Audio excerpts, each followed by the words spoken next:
여러분 한국 그 전자기기를 파는 업체 중에 LG라는 전자업체를 아시죠? 네. 어느 회사나 그렇듯이 이 LG전자도 자신들의 물건을 판매하기 위해서 어떠한 홍보 문구나 또 광고들을 만들어서 선전을 합니다. 그런데 LG전자가 내세우는 그런 슬로건이 뭔지 아시나요? 바로 사랑입니다. 사랑. 즐겨 쓰는 그 문구 중에 하나가 사랑은 LG입니다. LG 안에 사랑이 있습니다. 라는 문구를 많이 사용을 합니다. 그런데 그 LG전자의 홍보 문구를 보고 있으면은 회사를 홍보하기 위한 문구라기보다는 교회를 알리기 위한 문구라고 생각이 들 때가 더욱 많아요. 우리 사랑의 동산교회는 사랑입니다. 사랑은 우리 사랑의 동산교회 안에 있습니다. 얼마나 잘 어울립니까? 요한일서를 쓴 오늘 본문을 쓴 사도 요한은 교회 안에서 서로 사랑하라라고 이야기를 하면서 하나님은 사랑이다 라고 이야기를 하고 있습니다. 그리고 사랑은 여기 있으니 라고 말하면서 어떠한 사랑이 교회 안에서 이루어져야 하는지에 대해서 말씀을 해주고 있습니다. 우리가 교회에서 이루어져야 되는 사랑은 세상에서 말하는 그런 사랑이 아니라 하나님께서 직접적으로 보여주신 사랑입니다. 하나님은 진정한 사랑의 근원이 되실 뿐 아니라 우리는 하나님 안에서 참된 사랑을 발견할 수가 있다는 것입니다. 그런데 사실 사도 요한이 특별히 교회 안에서 사랑에 대해 강조했던 이유가 있습니다. 교회가 차츰차츰 세워져 가던 그 초대교회 시대에 교회를 맹렬하게 비난하고 공격했던 이단 사상들이 너무나 많았습니다. 지금도 마찬가지죠. 그 중에 특별히 영지주의자들이 있었습니다. 영지주의자들은 종교를 하나로 통합하려고 노력하는 사람들로 이제 우리가 믿는 믿음으로 구원을 얻는다라는 기독교의 진리를 아는 것으로 우리는 구원받을 수 있다라는 주장으로 뒤흔들어 놓게 됩니다. 기독교 초창기에 이 영지주의 사상이 굉장히 유행을 했고 그 사상이 당연히 우리 기독교에도 영향이 미쳤겠죠. 그 중에 하나가 바로 하나님의 사랑을 이렇게 뒤흔들게 된 것입니다. 로마서 5장 8절에 우리가 아직 죄인 되었을 때에 그리스도께서 우리를 위하여 죽으심으로 하나님께서 우리에 대한 자기의 사랑을 확증하셨느니라 라고 말씀을 하고 있습니다. 예수 그리스도께서 십자가에 돌아가신 사건은 분명 하나님께서 우리에게 자신의 사랑을 확증시키신 사건이었습니다. 그런데 영지주의자들의 해석에 따르면 십자가 사건은 하나님께서 우리에게 보이신 사랑의 증표가 될 수가 없었던 것입니다. 오늘 우리가 말씀을 통해서 예수 그리스도를 믿는 사람들이 해야 할 사랑은 하나님의 사랑에 근거된 것이다 라는 것을 한번 확인을 하고 우리가 어떤 모습으로 그 하나님의 사랑을 실천할지 그리고 사랑의 하나님을 드러낼 수 있을지에 대해서 함께 고민해 보고자 합니다. 먼저 우리가 실천해야 할 사랑은 하나님의 사랑에 근거해야 합니다. 왜일까요?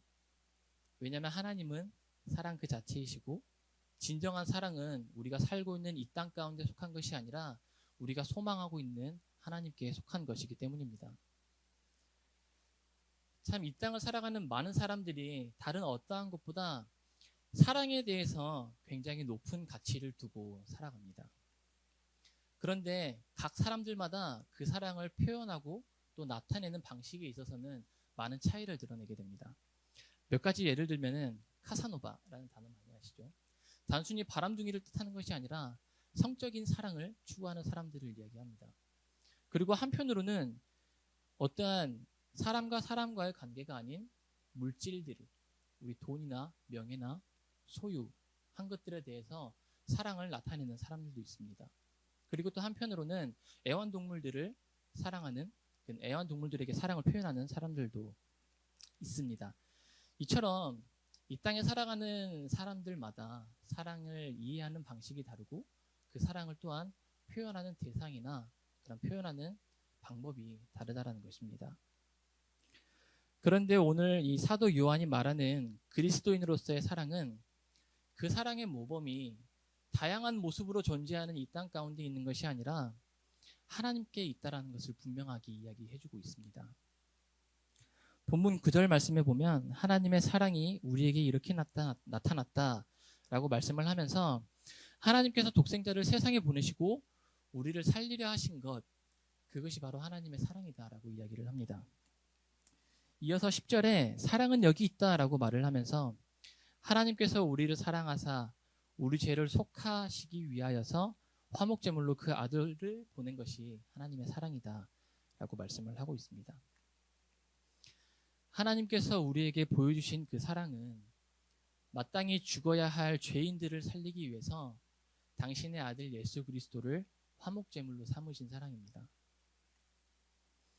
예수 그리스도는 하나님과 죄인들, 우리들을 관계를 화목하게 하기 위해서 희생제물로 바쳐지게 된 것입니다. 제물로 바쳐지기 위해서 예수님은 많은 사람들로부터 수많은 수치와 고난을 당하셨고 끝내는 십자가에서 못 박혀 달려 돌아가시게 되신 것입니다. 이처럼 하나님께서 우리에게 보여주신 사랑은 하나님 자신의 유익을 위한 것이 아니라 죄인들의 유익을 위한 그러한 철저히 자신을 희생시키고 죽이시는 그런 사랑이셨다는 것입니다. 여러분들은 상상이 되시나요? 사실 우리는 성경을 통해서 그러한 사랑에 대해서 많이 들었고 또 알고 있지만 우리는 그 사실에 대해서 그다지 놀라지 않습니다. 왜일까요? 왜냐하면 우리는 인간적인 이해와 또 우리의 생각을 뛰어넘는 사랑을 하나님께서 표현하셨기 때문에 우리는 그 하나님의 사랑을 온전히 이해할 수가 없는 것입니다. 반면에 우리가 이 세상에서 경험하고 실천하는 사랑은 어떻습니까?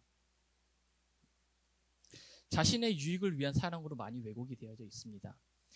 다른 사람을 사랑하는 것도 그 사람을 위한 것이 아니라 나 자신의 유익을 위한 것이 많습니다. 그리고 상대방의 태도나 삶이 내가 바라고 내 마음에 합하지 않을 때에 우리는 사랑이라는 잣대로 그 사람을 비난하고 또 비판하고 판단하기까지 합니다. 그러면서 우리는 다 너의 발전을 위한 거야, 너를 위한 거야 라는 말로 포장해버립니다. 수많은 사람들이 나 자신의 유익을 위해서 사람을 사랑하다 보니까 나 자신에게 유익이 되지 않으면 너는 나랑 틀려, 다른 삶을 살아가는 사람이야 라고 서로 포기하고 각자의 길을 가게 되는 것이 세상에서 하는 사랑입니다. 때로 우리가 하나님 앞에 예배드리는 것도 어떻습니까? 우리가 이 자리에 나와서 하나님을 찬양하고 또 하나님의 말씀을 듣고 또 하나님의 말씀대로 다짐을 하는 이유가 딱 한 가지 이유, 하나님을 사랑하기 때문이 아니라 여기 나와서 예배를 드리면 내가 뭔가 마음이 편안하기 때문에, 내 삶에서 내가 하고 있는 일이 잘 될 것 같은 기대가 있기 때문에 이 자리에 나와 있는 경우도 있습니다. 하지만 하나님께서 보여주신 사랑은 우리가 이 땅 가운데서 경험하고 또 실천하고 있는 그런 사랑과는 전혀 다른 사랑이었던 것입니다. 하나님께는 아무런 유익이 없는 죄인들을 위한 사랑이셨고 당신께서 가장 사랑하시고 가장 귀한 존재인 독생자 예수 그리스도를 이 땅에 보내주신 사랑이십니다. 하나님의 사랑은 우리가 서로 갈등을 일으켜서 갈라지고 흩어지는 것이 아니라 예수 그리스도 안에서 하나됨을 힘써 지켜나가도록 하기 위한 사랑이라는 것입니다. 한 부모가 그들의 어린 딸과 또 오빠를 데리고 가족여행을 가다가 교통사고가 났습니다. 그 사고로 인해서 큰아들이 큰 사고를 당해서 크게 다쳐서 수술을 피할 수 없는 상황이었고 수혈이 필요한 상황이었는데 마침 그 아들의 피가 일반인들과는 다른 피였습니다. 그래서 이렇게 수소문을 하는 과정에 자신의 어린 딸이 그 오빠와 같은 피라는 걸 알게 되었고 이 부모가 그 딸에게 조심스럽게 물어봤습니다. 딸아, 오빠를 위해서 내 피를 나눠줄 수 있겠니? 라고 묻자 그 어린 딸이 잠시 고민을 하더니 그렇게 할게요 라고 대답을 했답니다. 딸의 그 수혈 덕분에 오빠는 이제 다행히 수술이 잘 진행이 되었고 딸도 회복하기 위해서 병실에 들어가 있을 때 부모님이 찾아갔습니다. 아이에게. 그러자 딸이 엄마를 보면서 이렇게 물어보더랍니다. 엄마, 그러면 나는 이제 언제 죽어? 딱 그러더라는 겁니다. 그래서 엄마가 깜짝 놀라서 왜 그런 질문을 하는 거야? 라고 묻자 딸이 내 피를 오빠에게 줬기 때문에 나는 이제 피가 없어서 죽는 거 아니야? 라고 묻더랍니다. 하나님의 사랑은 이 딸이 보여준 것처럼 이기적이지가 않습니다. 내가 죽을지언정 내가 정말로 사랑하는 그 사람을 살리겠다라는 것, 그것이 바로 하나님의 사랑이라는 것입니다. 저와 여러분이 받은 사랑도 그 사랑입니다. 그런데 오늘 본문 시대로 돌아가서 초대교회에 나타난 영지주의자들은 교회 안에 들어와서 하나님의 사랑을 왜곡시켰습니다. 영지주의자들은 이분법적인 사고를 가지고 있었어요. 영과 물질을, 세상을 이제 영과 물질로 구분을 하여서 이 성경을 해석하였는데, 영적인 것은 거룩하고 고귀하지만 물질적인 것은 타락된 것이고 더러운 것이다 라고 생각을 하고 있었습니다. 그런데 영지주의자들이 그러한 생각으로 예수 그리스도를 바라봤을 때 영이시고 거룩하신 예수 그리스도께서 부정한 물질 세계에 살아가고 있는 인간의 몸으로 이 땅 가운데 오실 수 없다라는 것입니다. 그래서 영지주의자들이 주장하기를 영이신 그리스도가 이 땅에 사람이 되신 것이 아니라 그리스도께서 예수라고 하는 한 사람의 그 몸을 잠시 취해서 이 땅에 사역하셨다라는 것입니다. 그리고 영지주의자들은 영이신 그리스도는 예수가 십자가에 달려 죽기 전에 예수의 몸에서 나왔다라고 이야기를 합니다. 문제가 바로 여기에 있습니다. 예수 그리스도가 몸을 빌렸던 아니면 유령으로 존재했던 지간에 예수님께서 십자가에 보여주신 그 사랑을 왜곡하는 일이 된 것입니다. 하나님의 사랑은 예수 그리스도께서 인간의 몸을 입어 이 땅에 오셨고 우리와 같이 기쁨과 슬픔과 아픔과 고통들을 몸소 느끼시고 최후의 십자가에 돌아가심으로 그 사랑을 확증시키신 것입니다. 그런데 영지주의자들의 주장에 의하면은 예수 그리스도는 영적인 존재로서 당신의 거룩함을 유지하기 위해서 십자가에 달려 돌아가시기 전에 이미 하늘나라로 올라가셨기 때문에 십자가의 고난을 경험하지 않았다는 것입니다. 오늘날 우리가 모여서 예배드리고 함께 교제하는 이 교회 가운데에도 이 영지주의자들이 말하는 사랑을 하고 있지 않는지 우리가 늘 살펴보아야 합니다. 교회에서 사실 사랑에 대해서 정말 많이 합니다. 하지만 정작 행함이 있는지 행함이 없는지 그리고 말만 무성하지 않은지 우리 자신을 늘 살펴보아야 한다는 것입니다. 예수 그리스도께서는 말로만 서로 사랑하라 하고 떠나가신 분이 아니십니다. 말로 서로 사랑하라 라고 말씀하시면서 몸소 우리에 대한 사랑을 보여주신 분이 바로 예수 그리스도이십니다. 사도 요한이 사랑은 여기 있다라고 얘기할 때 그 사랑은 바로 예수님께서 하신 사랑과 같이 하나님과의 화목을 위해 수치를 참으시고 십자가의 죽음을 견뎌내신 사랑이시라는 것입니다. 이것이 우리가 경험한 사랑이고 우리가 실천해야 할 사랑일 줄 믿습니다. 그렇다면 우리가 사랑할 때 어떤 일이 일어날까요? 우리가 사랑할 때 사람들은 우리 가운데 역사하시는 하나님을 보게 될 줄 믿습니다. 오늘 본문 밖의 말씀 12절 말씀에 보면 어느 때나 하나님을 본 사람이 없으되 만일 우리가 서로 사랑하면 하나님이 우리 안에 거하시고 그 사랑이 우리 안에 온전히 이루어지느니라 라고 선포하고 있습니다. 곧 우리 안에 계신 사랑의 하나님이 우리가 서로 사랑하는 모습을 통해서 이 세상 가운데 드러나신다는 것입니다.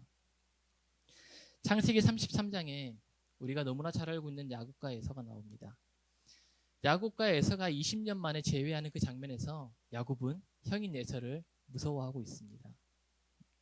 왜냐하면 20년 전에 아버지로부터 받을 형 에서의 축복을 자신이 가로채서 도망갔기 때문에 그렇습니다. 형인 에서는 그 야곱을 죽이기 위해서 눈에 불이 나게 찾고 있었고 야곱은 그 상황을 지금까지 가지고 있었던 것입니다.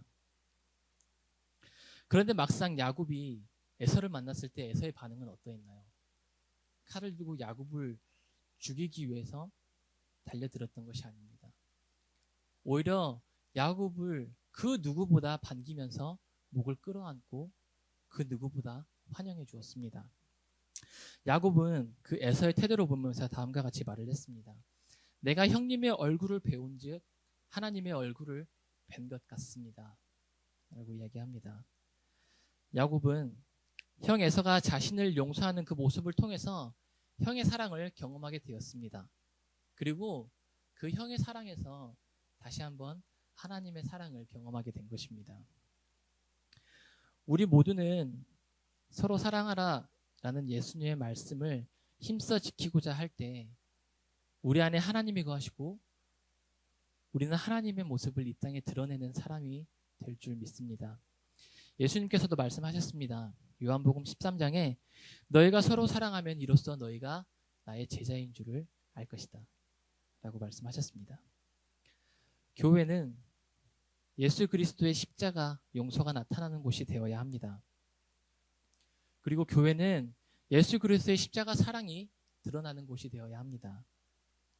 세상 사람들은 우리가 서로 사랑할 때 이를 통해 하나님을 보게 될 것입니다. 하나님이 우리 가운데 있다는 것을 세상 사람들이 깨닫게 될 것입니다. 말씀을 정리하겠습니다.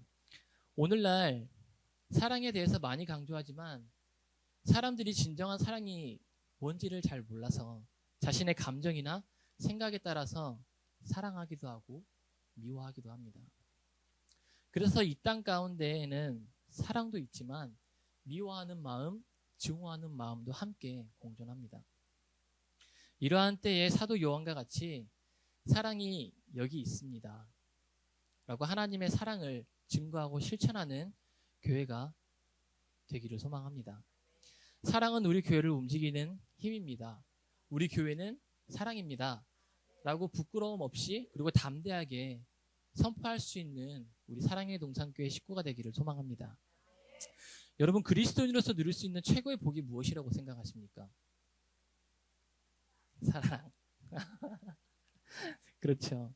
바로 하나님의 형상을 닮아가는 것입니다.